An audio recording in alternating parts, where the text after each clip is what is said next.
Endilikli vatandaşım, leksiyemizni davamlaştırmamız, leksiyeminde kendi. Birinci islahı değil, evvelki islah 2025 yıl, 2. ayının 18. gün hepteki seyşembe vatandaş. Kameranı açtım mı, karibiti, içipti mi? Rahmetsiz Gazi Rozi. Mavzumunda, hürmetli vatandaş, Amerika Qo'shma Shtatlari Davlat Mahkamasi torbitida Tayvan mustaqillik jakarlasa qo'llamaymiz degan bayonnoma o'chirib tashlangandan keyin Beijing Amerikaning maydonini eg'ir darajada orqaga chekinish deb tanqid qildi. Mavzuli xabar Amerika ovozining Xitoy til programmasi e'lon qilindi. Xabar bunday boshlandi. Washington Amerika Qo'shma Shtatlari Davlat Mahkamasi yaqinda 2. ayning 13. kuni torbitining mazmunlarini yangilaganda Tayvan ishlari to'g'risidagi amaliy bayondan aslidagi Tayvan mustaqillik jakarlasa qo'llamaymiz degan bayonni o'chirib tashladi. Bu harakat Jungo hukumatining qattiq noroziligini qo'zg'adi. Beijing taraf haftaning 1. kuni, 2. ayning 17. kuni Amerika tarafning Tayvan to'g'risidagi maydonni tanqidlab, eg'ir chekinish deb atadi va Amerikaning bu xatoligini tuzatishga haydakchilik qildi. Tahlilchilar bunday hisobladi. Bu qatam torbatdagi asli bayonnomani bunday tartibga solish Amerika Qo'shma Shtatlari prezidenti Donald Trumpning Tayvan siyosasidagi eng zo'r burilishni aks ettirib berdi. Buni yana kuzatishga to'g'ri keladi. Lekin tashqi dunyoning Tayvanning kelgusi yo'nalishiga keng ko'lamli diqqat qilishini keltirib chiqardi. Biz arloq degan to'q o'lga. Bu qatam 2. ayning 13. kuni Amerika Qo'shma Shtatlari Davlat Mahkamasi Jungo Tayvan to'g'risidagi torbat ramkasida mazmunni yangilaganda Tayvan mustaqillik jakarlasa qo'llamaymiz degan mushi ibora va bayonni o'chirib tashladi. Bu bir o'lga deb bo'lib tuniga nimdiq xalqaro bu o'lgini yani o'lga qilib Tayvanga qanday muomala qilish to'g'risida butun dunyoda fikr boshlandi. Yoki dolqin ko'tarildi degandek bir so'zlagan edik. Mana mayat deydi, mana nima deydi? Tayvanning kelgusi yo'nalishiga keng ko'lamli diqqat qilishni, tashqari dunyo deganda dunyo, butun dunyo keng ko'lamli diqqat qilishni keltirib chiqadi. Anadagi yana bir xabar. Amerika Qo'shma Shtatlari davlat shtakati Marko Rubio Saudiya Arabistonda G'azzoning ahvolini muhokama qildi.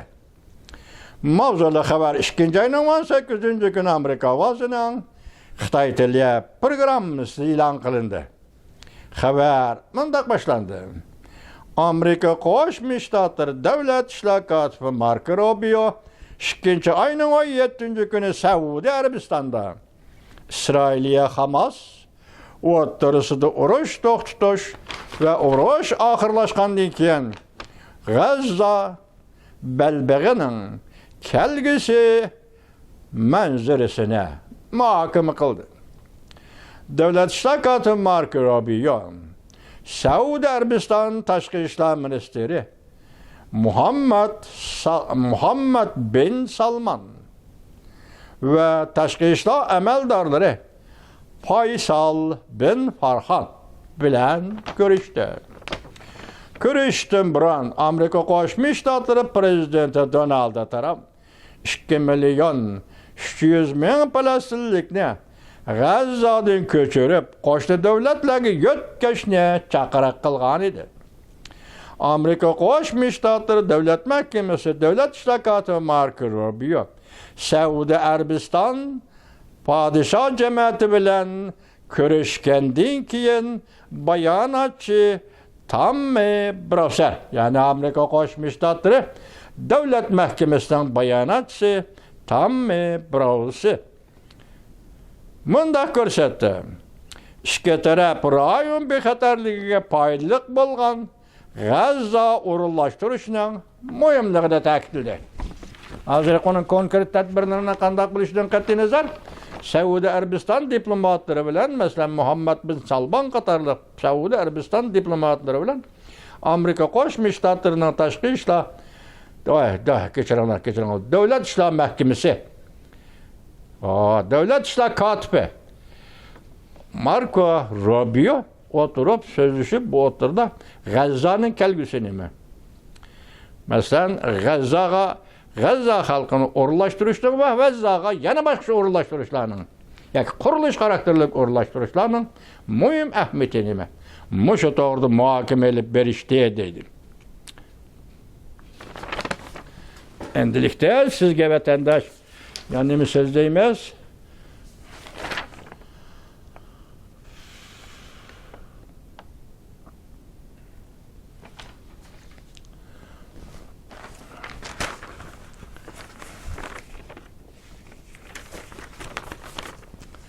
Endilikda siz diqqat qiladigan bir nuqtamizni bitaylik. Qisqa xabarlar deydigan bir programmalarımız var idi o vatandaş. Endi şununla diqqat qiling, oshimcha. Shavlin maliyasi. YouTube tor bitida Shavlin maliyasi. Iqlim masalalari. Ekranda Amerika Tayvan bilan davlat bexatarlik kelishimi imzoladi. Bu adamdan berayotgan xabarlardan misra chiqmadi, bana yozma shakl kelmaydi. Men mushuning asosan sizga yetkazib o'taman vatandoshim. Shavlin maliyasi. Iqlim masalalari. Ekranda Amerika Tayvan bilan davlat bexatarligi kelishimi imzoladi. Xi Jinping alohzodi bo'lib ketdi. Jungo'ga avarichilik yetib keldi. Amerika-Rossiya suhbati undash. Prezident Vladimir Putin uzil, kesil bo'lib Amerikani quchoqladi. Shavlin maliyasi. 2-oyning 18-kuni yuta. Tayvanning Dunyo savdo tashkiloti bu shumidi emasmi to'g'ri bilmadim lekin WHA bu Dünya Savdo Teşkilatı mı var ya ki Dünya Sayya Teşkilatı bilemeye kaldım. İsim de var edildi. Unutup kaldık siz vatandaş. Tayvan'ın Dünya Savdo Teşkilatı'na kirişini qollab Amerika bilan Jungo icraiya komitetida qattiq ilishdi. Hindiston bilan Fransiya iqtisodiy koridor qurib Jungo'ning bir belbog' bir yo'l siyosatiga qarshi chiqdi. Markaziy, ya'ni RTI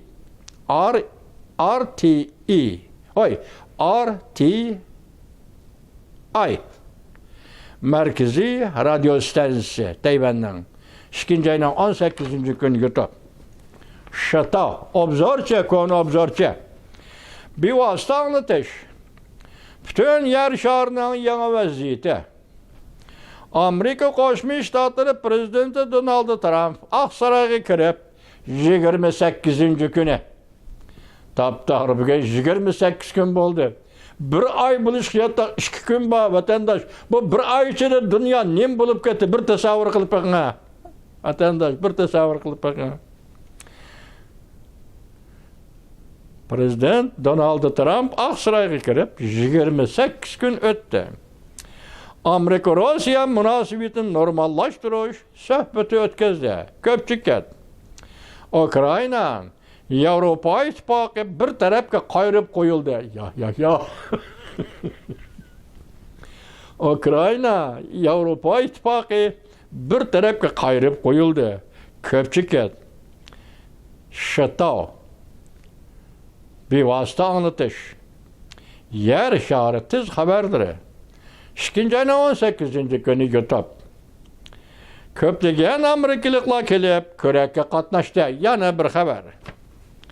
Amerika Tayvan pat arı diplomatik münasebet orntamdı. Amerika bir cüngün siyasını emelden kaldıramdı. Kızılpaçak beşmoçellik partiyeler gumram boldu. Amerika Tayvan diplomatik münasebet ornasa sen kollamsan Tayvan timisi. İkinci ayının 18. güne YouTube. Amerika'na bir haber. Amerika ulug' devlettir. Amerika Qo'shma Shtatlar prezidenti Donald Trump Jungo Kompartiyasini yo'qotishi kerak. Jungo Kompartiyasi Panama kanalini kontrol qildi. Ko'pchilik Amerika armiyasini tarmar qilib, Tayvan orolini tartib olishni maqsad qiladi. Ko'pchilik shito bugungi muhim nuqtalar ikki taraf, ya'ni ikki hafta ilgari. Men kechikib ko'ribman, kechikib kelsam sizlarga buga yetkazdim. Bu shitoning programmasi o'tadi. Yana bir xabar. Tuyuqsiz yetib kelgan xabar. Prezident Vladimir Putin 100 o'rida. Rossiyaning muqomi o'zgardi. Jungo Kompartiyasi Rossiyaga setib bergan odamsiz aeroplanlar Rossiya urush maydonida Rossiya askarlarini o'ldirishga boshladi.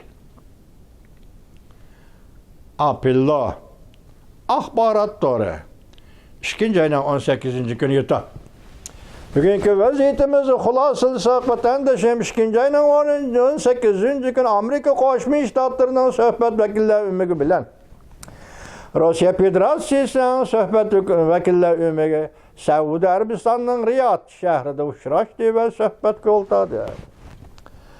Amerika Qo'shma Shtatlari suhbat vakillari umumiga Marco Rubio qatorliq arboblar Tashqi ishlar davlat ishlar kotibi Marco Rubio qatorliq arboblar Rossiya Federatsiyasining suhbat vakillari umumiga Tashqi ishlar ministri Sergey Lavrov qatorliq arboblar bu bir ketdi.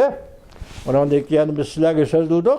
Amerika Qo'shma Shtatlari Davlat Mahkamasi torbitining mazmunidagi o'zgarishning dunyoda qo'zg'algan havas tuyg'ulari yoki to'lqinlari Tayvan to'g'risidagi fikrning tashqi dunyoda diqqatni o'ziga tortganligi.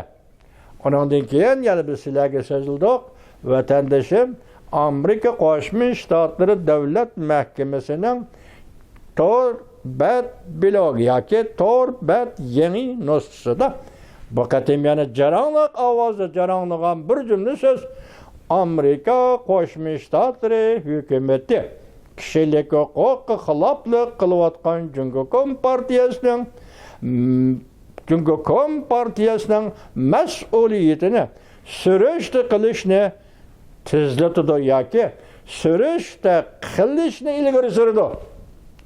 Bugungi vaziyatimiz mana shulardan iborat vatandosh. Anda qisqa xabarlarda qo'yilgan masalalar yoki mazmunlarni sizlar angladinglar. Nayt jiddiy xabarlar. Jiddiy xabarlar vatandoshim.